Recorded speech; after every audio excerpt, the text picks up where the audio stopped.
नमस्कार। आज हम बात करेंगे आईयूआई की प्रोसेस के बारे में। आईयूआई की प्रोसेस में महिला को पीरियड के दूसरे दिन से कुछ दवाई और इंजेक्शन दिए जाते हैं और फिर बीच बीच में उनकी सोनोग्राफी करके एग की मैच्योरिटी चेक की जाती है।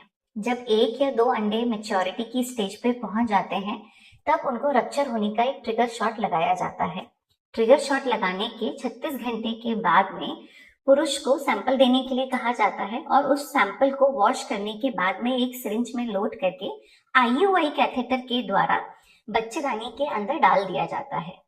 जब अंडे रप्चर होते हैं तो वह फैलोपियन ट्यूब में आते हैं और जो स्पर्म्स हमने यूट्रस के अंदर डाले होते हैं वह स्पर्म्स भी ऊपर चढ़ के फैलोपियन ट्यूब में जाते हैं। फिर फैलोपियन ट्यूब में एग और स्पर्म का फर्टिलाइजेशन होता है और वहां पर भ्रूण बनता है जिसे कि हम एम्ब्रियो भी कहते हैं। फिर वह भ्रूण 2 से 3 दिन में बच्चेदानी के अंदर आ जाता है। बच्चेदानी के अंदर 4 से 5 दिन के बाद यह भ्रूण बच्चेदानी की दीवार में स्थापित हो जाता है जिसे कि हम इम्प्लांटेशन कहते हैं।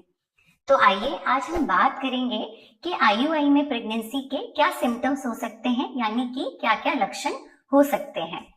आईयूआई की प्रेगनेंसी में सबसे पहला सिम्टम होता है पीरियड मिस होना, यानी कि माहवारी देर से आना। महिला को पीरियड्स नहीं आते हैं, उनके स्तनों में कोमलता आनी शुरू हो जाती है, तनाव महसूस होना शुरू हो जाता है, उल्टी जैसा मन करने लगता है। उनको कभी कभी कुछ पेशेंट्स में इम्प्लांटेशन ब्लीडिंग यानी कि थोड़े से दर्द के साथ में स्पॉटिंग जैसा खून भी आता है जो कि नॉर्मल होता है। कई पेशेंट्स को क्या कहते हैं थकान भी महसूस होती है।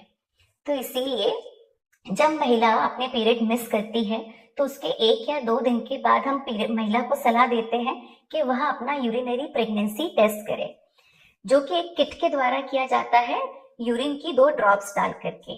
या कुछ महिलाओं को हम सलाह देते हैं कि वह ब्लड के द्वारा बीटा एचसीजी हार्मोन भी चेक करवा सकती हैं कि वह प्रेग्नेंट हुई है या नहीं।